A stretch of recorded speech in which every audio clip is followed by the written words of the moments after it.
23 strikes, one night, 0 interceptions. Read that again slowly, because what those 4 words represent is not a battlefield statistic. It is the obituary of the most expensive security promise ever made to a civilian population. The shield did not go dark because a radar malfunctioned. It did not collapse because operators made errors under pressure. It did not crumble because the attackers arrived with some revolutionary weapon that no defense engineer had ever conceived. It failed for a reason far more devastating than any of those explanations. It simply ran out.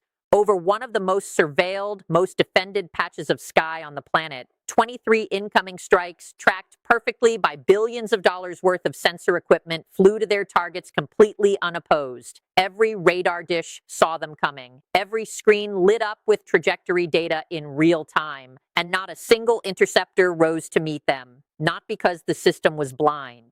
Because the system was empty. Every major news network will give you the images. Anchors will recite casualty figures with practiced solemnity. Government spokespeople will deliver carefully worded statements about ongoing assessments and proportional responses. What none of them will give you is the underlying architecture of how this outcome was constructed, because what broke over Tel Aviv that night was not a piece of military hardware. It was a mathematical equation reaching its inevitable conclusion. This was an economic result. It was calculated in advance, engineered through sustained pressure, and executed with a patience that exposed every foundational assumption Western defense doctrine has rested on for decades. There are 3 layers to what actually happened, and all 3 of them need to be understood clearly. The first is why this was never a military failure in the conventional sense, but rather a financial outcome that serious analysts had been predicting for years. The second is where the money flows in the aftermath of nights like this one,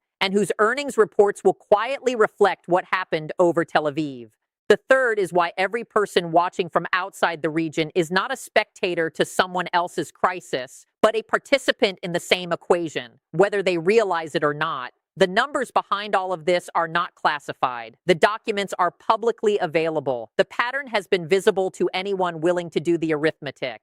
To understand the full weight of what occurred, you first need to understand what Israel actually built and what it cost. The defensive architecture protecting Israeli airspace is not a single system. It is 3 interlocking layers, each calibrated for a different category of threat, each carrying an interceptor price tag that escalates dramatically as the threat tier rises. The lowest layer handles short-range rockets, incoming drones, and cruise missiles. The interceptor missile deployed at this tier costs somewhere between $40,000 and $50,000 per round. That is the affordable end of the spectrum. That is the budget option. The middle tier addresses larger ballistic threats, and its interceptor climbs to approximately $1 million per shot. At the uppermost layer, designed to engage long-range ballistic missiles at altitude, each interceptor carries a price tag ranging between $2 million and $3.5 million per engagement. These figures are not speculative. They have been cited in official Israeli defense statements, corroborated by multiple credible defense publications,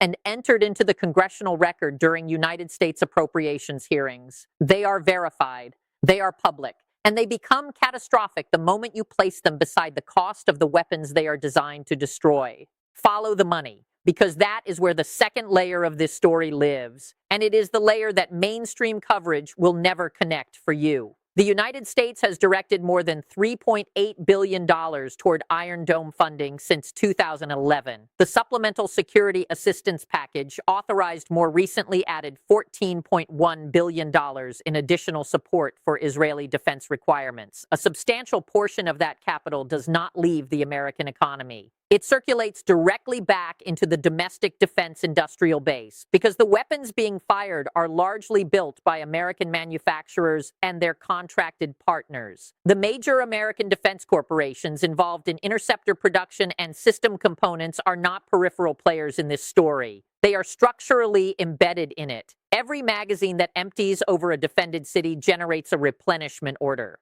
Every stockpile driven to zero by a sustained saturation campaign triggers a new procurement contract. Every emergency resupply package authorized by an allied government flows through the same industrial pipeline that has been expanding its production capacity and its profit margins throughout the entire duration of this conflict. This is not a conspiracy. It is a documented incentive structure visible in public financial disclosures, contractor earnings calls, and congressional budget justifications. It is how the system was designed to function. What makes this incentive structure genuinely worth examining is what sits just outside its boundaries. Israel's Directed Energy Defense Program, a laser-based intercept capability that has been in active development for years, represents the one technological path that would fundamentally break the depletion equation. A laser weapon system drawing power from a generator carries no magazine. It does not run out of interceptors. The marginal cost per engagement drops from tens of thousands of dollars to approximately the cost of the electricity consumed during the firing sequence. If that technology reaches full operational deployment at meaningful scale, it does not merely improve the defender's position. It eliminates the recurring expenditure model that makes missile defense one of the most reliably profitable sectors in the global arms industry. The system that profits from the problem would lose its most dependable revenue mechanism the moment the problem gets permanently solved. Defense economists and independent analysts examining this dynamic are asking whether that structural reality creates institutional drag on the funding and acceleration of the very technology most capable of resolving what happened over Tel Aviv.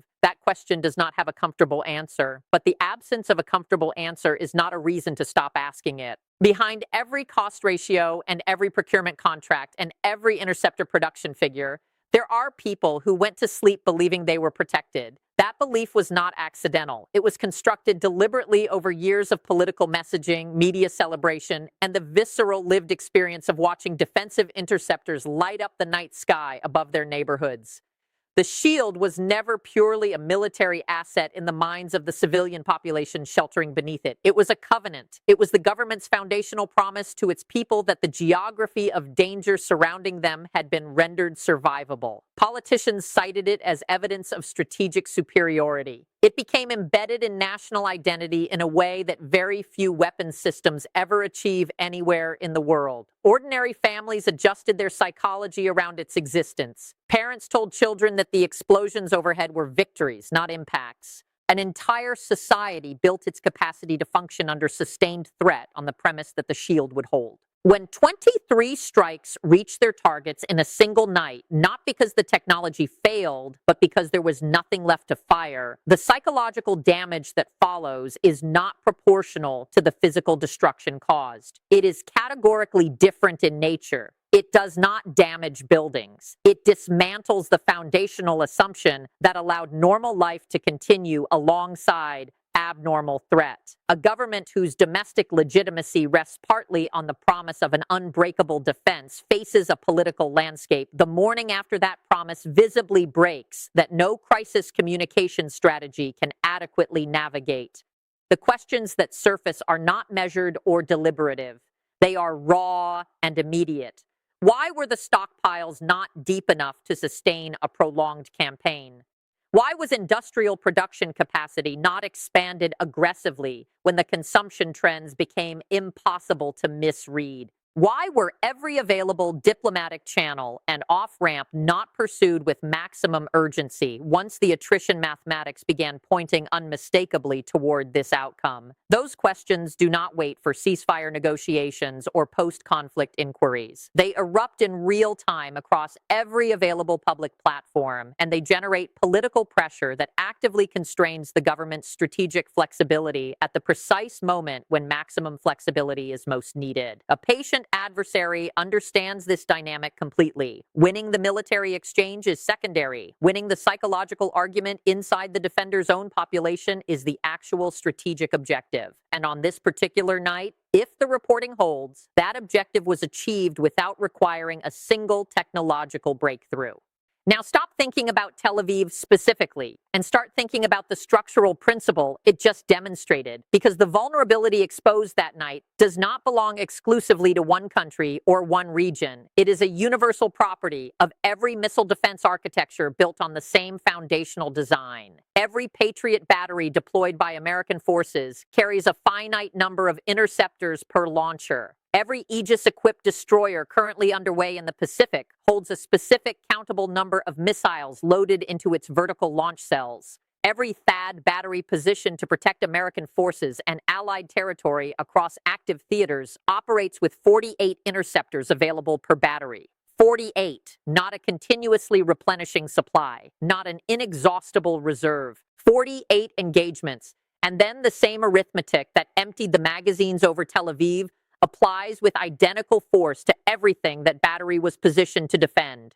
Senior American defense officials have testified to this reality directly on the public record in congressional hearings that anyone can access. The production gap between interceptor consumption rates during high-intensity conflict and interceptor manufacturing rates during emergency surge conditions is acknowledged at the highest levels of American defense leadership. The gap is real, it is documented, and it has not been closed. Pull the lens wider still, because the consequences radiating outward from a single night of failed air defense do not respect the boundaries of military strategy or regional geography. They move through the global economy with a speed and directness that the nightly news will never trace back to their origin point for you. The strait connecting the Persian Gulf to the open ocean carries roughly 20% of the world's daily oil supply through a choke point that sits well within the geographic and military reach of the actors involved in this conflict. Every meaningful escalation event in this theater sends maritime insurance premiums and shipping risk calculations upward within hours of the triggering incident. Energy market data tracking previous escalation cycles in this region shows oil price movements of $3 to $8 per barrel, materializing within 48 hours of major incidents.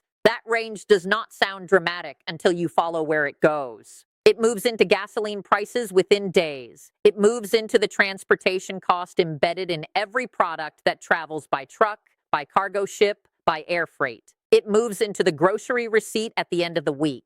It moves into the inflation calculation that shapes how central banks think about interest rates, which shapes the cost of mortgages, vehicle financing, and small business lending. The missile that reached its target last night carries an economic price tag that extends far beyond the structure it damaged, and that price tag is being paid by people who will never connect it to its origin. For those tracking where institutional capital repositions during periods of elevated geopolitical stress, the pattern attached to escalation cycles in this region is consistent and well documented across decades of market data. Defense sector equities respond to conflict escalation with a predictability that professional analysts have mapped extensively. Each new emergency procurement authorization, each depleted stockpile requiring replenishment, each allied government accelerating its own interceptor purchasing in response to what it just watched happen, represents a quantifiable demand signal concentrating into a small number of industrial actors with the manufacturing capacity to respond. Understanding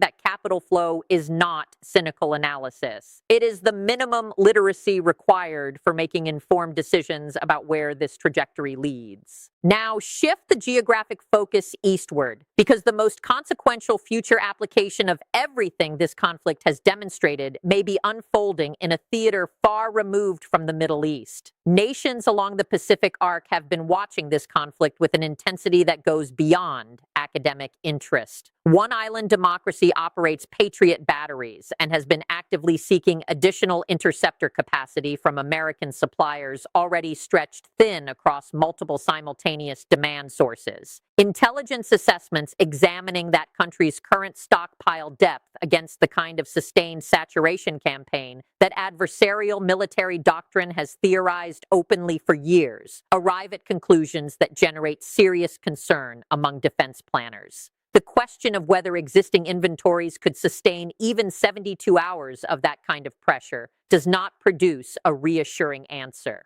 And beneath that question sits an even harder one that American strategic planners are being forced to confront with increasing urgency. If simultaneous high-intensity conflicts in two separate theaters both generate critical interceptor demand at the same moment, the available supply cannot fully satisfy both. A choice gets made. And the existence of that forced choice is itself a vulnerability that every adversary of the United States is actively studying and deliberately factoring into their strategic calculations. 3 conclusions emerge from everything laid out here, and none of them can be walked back once understood. What occurred over Tel Aviv was not an intelligence failure or a tactical surprise. It was an arithmetic certainty reaching its scheduled appointment. The consumption curve and the supply curve were always going to intersect. The only information that was ever truly restricted was the precise date marked on that calendar.